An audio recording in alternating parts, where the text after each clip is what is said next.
Welcome back to the morning show. I got my hot cup of coffee here. Compliments of Rocky Mountain Roastery right next door to Murdoch's, one of my favorite coffee shops in Fraser.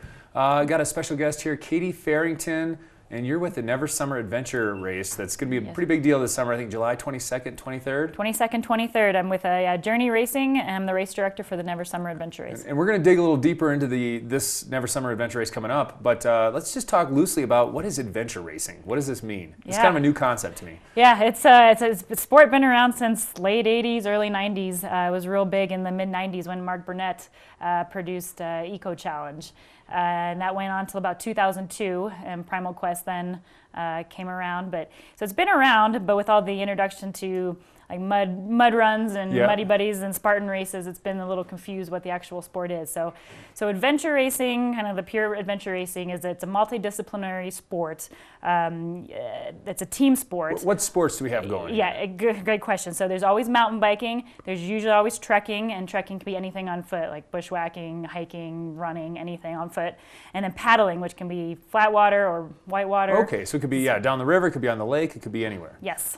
And now is it a preset course that people get a map, online or whatever, they can go kind of see what the course is? Nope, that is the unique thing about this sport. It is an unrouted course. So you will get a map ahead of time, and there may or may not be points plotted. You may actually have to plot your own points with some So you know where you start, you know where you finish, but you have no idea what the course is. Correct. You'll get a rules of travel that will tell, usually right before the race or maybe the night before the race, that will tell the team kind of in general, you're going to be biking this amount into these checkpoints, and then you're going to go to paddle, and then you're going to go to run, and then back to paddle. You could be doing any number of order and So is distances. it like start in the morning, finish at sunset? What kind of times are we, how long is this race? Yeah, the races range. You can find a 3-hour race to all the way up to 7 to 10 day races, multi-day race. So the under 6 hours, they're typically known as sprint races. An adventure race, kind of an average distance would be 12 to 24 hours. Holy cow! Okay. And I say distance, it's actually like. And you're doing this by yourself, so you're going 24 hours. No, you are with a team. So it's usually a 3 or 4 person co-ed team.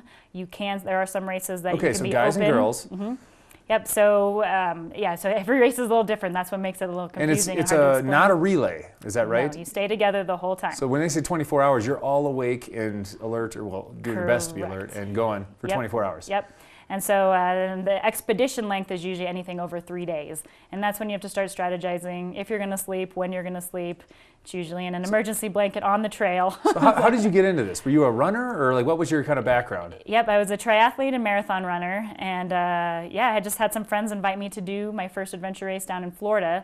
And I just didn't know I was looking for more out of my sport. And the first adventure race I did, I said, this is super cool. How long was your first one? Was it a 24 hour? It was a 9-hour. Okay. First, yeah. Sounds like a long amount of time. I can't even imagine going to 24. But yeah, so no, 9. I mean, for someone that's getting off of marathons and triathlons, it's a good distance, because you do have to strategize, navigate. You have to stop and look at maps. It's not like an Ironman where you're 12 hours just straight. You do have to take some breaks to There's some figure out probably negotiations what you're doing. going on. Does it happen where one person wants to go that way and the other that way? It can, yeah. So you typically have one navigator. So for example, take the United States Adventure Racing National Championship. It's all teams are 3-person.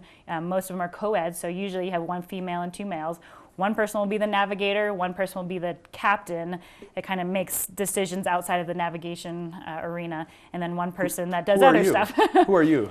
Maybe team motivation, singer, You're the personality. ask questions. So you're not the navigator usually? Yeah, no, I'm not the navigator. I can back up nav. I've had my fair share of navigating, but I'm not usually the lead. And so you mentioned Primal Quest earlier. Mm-hmm. I'm kind of new to this whole adventure race. What is Primal Quest? I mean, it's a pretty big deal. Yeah. So in 2002, after the end of Eco Challenge, the first expedition length adventure race in the United States started, called Primal Quest, and they've had them. California, Utah, Montana, up in, I believe there's one in British Columbia. So they've had them over the years. There was a death, I believe, in 2004 that kind of put a little damper on it for a little while, but it's still around. It's actually also in 2017, they're returning to British Columbia this year. But it's a 7 to 10 day expedition length race that I did in Tahoe in 2015 with the team. That's incredible. And I think, if I understood that right, our channel Outside Television has actually done some features on the national the national races as well, right here Yeah. on Outside Television, and we're one of their affiliates on Channel 18. We're going to take a quick break, and when we come back, we'll talk a little more about the Never Summer Adventure Race coming up. And how do we find out about this adventure race that you're putting on? Is it Facebook, or what are some of the marketing? Yeah, sorry. No, it's okay. I was like, are we going to break? On the way to break, I just wanted to plug it real quick. Usually, social media, websites, Google Adventure Racing in whatever state you want to do it in, or just the United States Adventure Racing Association, usara.com. All right. We'll give info on national races. All right, we're going to talk about the gear that you need for the race, as well as the Never Summer Adventure Race coming up here in just a minute. Freshen that coffee. We'll be back in a moment.